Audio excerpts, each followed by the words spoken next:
Okay, well, it kind of cut out on me, but, alright, here's the rest of my story.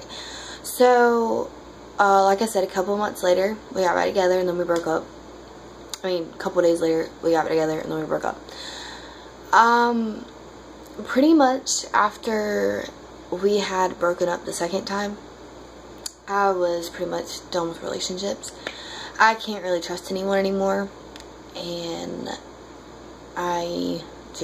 I'm really tired of getting my heart broken, and I'm just tired of the lies and everything. But besides all of that,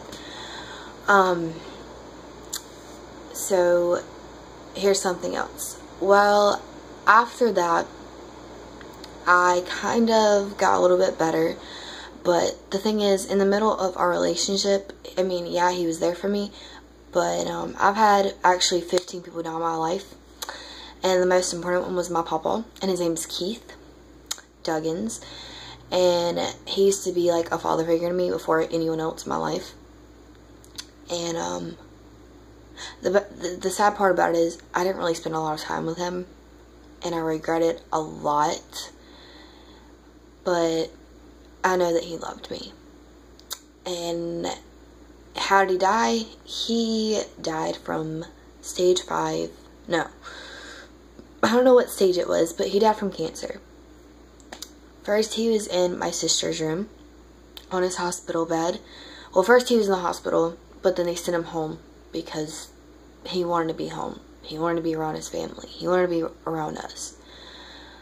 But, well, he was in my sister's room at first, and I remember everything. I had made him a book, and I had pictures of us, and me, and Gary, and Mom, and, Nanny, which is his wife, which still lives here with us, my grandmother. But, then he got switched over to my room. It was actually pretty tough because I had a lot of people in that room, and I just have to charge my phone. Okay, anyway, back to my story. I had a lot of people in that room. I mean, literally, that room was packed to the point where there was people in this room. This is the living room. My room is like right in the back, but this is like the computer room, and then it's the bathroom, then it's my room.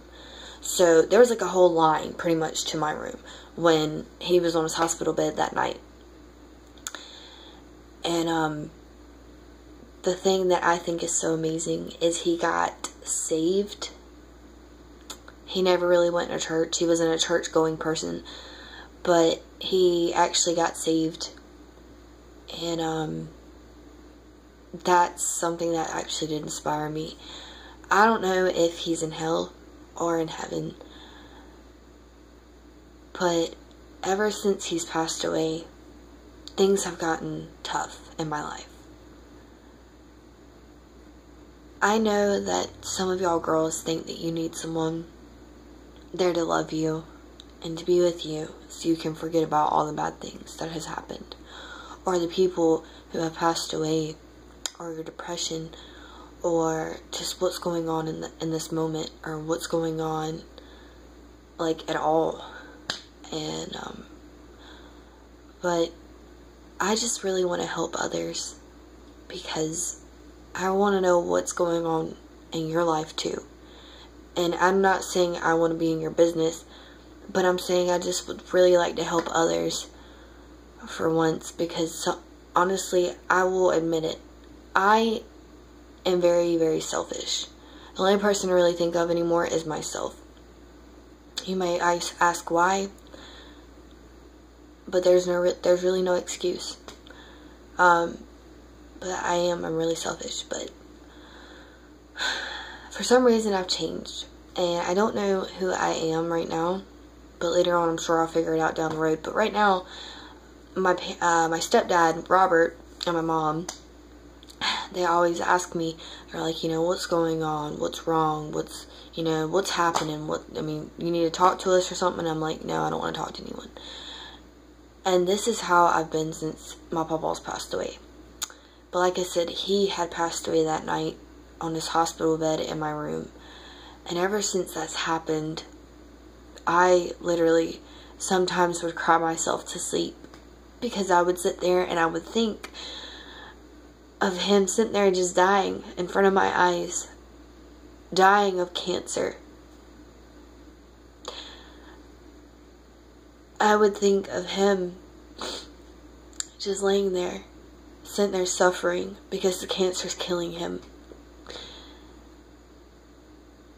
And some days I totally forget that he's gone. I'll actually go, one morning I woke up to go eat breakfast, like I always do with my papa, when we went to school. But this is when we were going to my elementary school, Beaver Jordan. That's only another situation. But when we used to go there, I used to get up in the morning and Papa would be here, and we'd eat breakfast, and then I'd go to school, and so that was pretty much my whole morning routine. I'd get up, get dressed, do what I have to do, and then I'd eat breakfast before the bus came. But I'd eat breakfast always with my papa. And we'd eat waffles. That was his favorite, or either eggs. And his favorite on eggs is mustard. I personally, when I was little, I always said, ew, that is so gross. That is so nasty. Why do you eat mustard on your eggs? Oh, that is just so disgusting. But, honestly, it wasn't. Because he told me to try it. And when I tried it, I fell in love with eggs and mustard. Y'all might think that's gross. But, hey, it's something new. You might want to try it. Might be good to you. If it's not, at least you tried it. But ever since he's passed away, it's like a puzzle piece in my life has pretty much just unsolved the whole entire puzzle. He was pretty much the person that held my family like literally together and locked, pretty much. But since he's been gone, everybody, it's just been crazy. We're trying to build up, we're trying to do better. My mom and me and my brother and my little sister and, my nanny, which is his wife, like I said before, we're trying to get better in my life. But,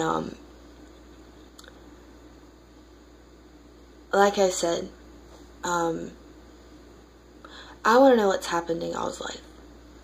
If there's anything going on, I would really appreciate you commenting or asking me, how should I do this or how should I get through this? Because, I can't even figure out my own self, but I do enjoy helping others when they're going through a tough time. I've lost friends and I've gained friends. I've lost my loved ones, but I've moved on. And I'm trying to get better. And all I have to say is depression, drugs,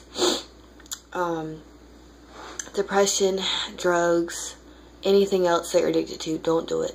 Don't do it. Just don't. Because it's not really gonna help any of this go away. Because it's just like going on a vacation. You might go on a vacation for a week. You might go on a vacation for a month, or either like a freaking year. Well, I don't even know if that's possible, but it may be. But anyway, it doesn't matter if you're on a vacation. As soon as you come back to where everything was happening before, it's gonna be there again. You can't run from it. But the best thing to do is just to push through. Just push through life. But to not give up. Don't ever give up.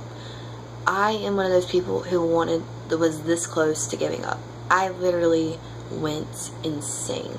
I wanted to give up so badly. When my depression, my grades, the toenail clippers, the drama, my dad leaving me, my brother's dad leaving him, 15 people died in my family, my papa, that was like my father figure to me, my relationship, my breakups, everything, like, it was like a whole entire bomb just about to set off and just make an explosion. And I literally cracked one day, and I started crying, and my parents literally ran over to me and said, look, you can sit here. They're like, you know what, you can sit here and just let it all out if you want to. And finally, all my emotions that I just kept inside finally just exploded, and I let go of everything. I just came out with everything, and I told him straight up, I don't know what's going on with me, and I don't know what's wrong with me, and I'm not mentally, physically, like, retarded in the head or anything like that. And I'm not making fun of people that are, because don't make fun of people that are, because that's not right either. But besides that, I'm not like mentally insane, but it's like pretty much I was pretty much getting to the point where I was about to just break, and I did. And once I broke, everything pretty much came out, and I felt a whole lot better. And I've stopped cutting.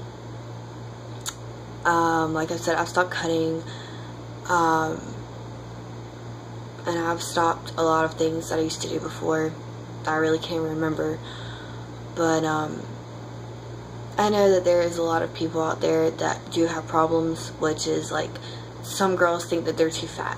Some girls think that they're ugly. Some girls think that they're not good enough for this guy, or I'm not good enough for this guy. Look, I understand that you may think that you're fat, or you may think that you're ugly, but God wouldn't have never created you. He really wouldn't. He wouldn't have never created you if all you were going to do was just sit there and pretty much insult God for what He created. Like, you're literally just sitting there and you're pretty much saying to His face, I was not meant to be created by you at all. I should not be put on this earth. And hey, I will tell the honest to God truth. I sometimes even still do it. I used to say I'm ugly all the time. I used to tell people, hey, I'm fat. You see this picture? I'm hideous. I don't even like it. And I got to the point where I didn't even want to see, I'm sorry, there is a bug. I got to the point where I didn't even want to see okay, there's a bug under that cup. I got to the point where I didn't really want to see myself at all. Oh, it's a moth. Okay, sorry. But I got to the point where I stopped saying that kind of stuff. But all I have to say is this. It does not matter if you are gay. It does not matter if you are a lesbian. It does not matter if you have cut yourself. It does not matter if you've done drugs. It does not matter if you smoke. It does not matter if you've drunk. It does not matter if you've done anything that has been bad, or it doesn't matter if you've made mistakes. You are not a human if you have made mistakes in your life. Making mistakes, you learn from them, and then you move on with your life, and you keep the past behind you. That's what. Oh, and in the relationship status, like I said, that I can help you on, that is what guys do not like. Guys do not like girls who have low self-esteem, who don't even like who they are. And guys definitely do not like you bugging them because you think that they're flirting with another girl, or either they might be hanging out with someone. You don't know if that's their cousin or their sister, or heck, they might be talking to someone who lives in Texas or Florida or something, or someone, a lost long friend that they haven't talked to. But anyway, what I'm trying to say is, before my time runs out on this phone, because of this piece of crap phone, be yourself, be who you are, and never give up. And all I have to say is, respect one another and love yourself, because you'll never ever love anyone else until you love yourself and love who you are. But if you have any questions, or if you really want to comment, I have a Twitter, and I have a, no, I just have a Twitter. I deleted everything else because, like I said, the drama got really bad, and I just didn't want any other thing. But I have Twitter and I have Snapchat, so y'all can add me on that. And if you subscribe on my YouTube channel, I will put down the links for my Twitter and my Snapchat so you can follow me. If you don't want to follow me, it's fine. I totally understand. If you don't want to tell me anything or ask me anything, that's perfectly fine too. But anyway, I want to just say goodbye to all y'all beautiful people. And I love all of y'all, and I hope that y'all have a wonderful night and sleep good. Bye.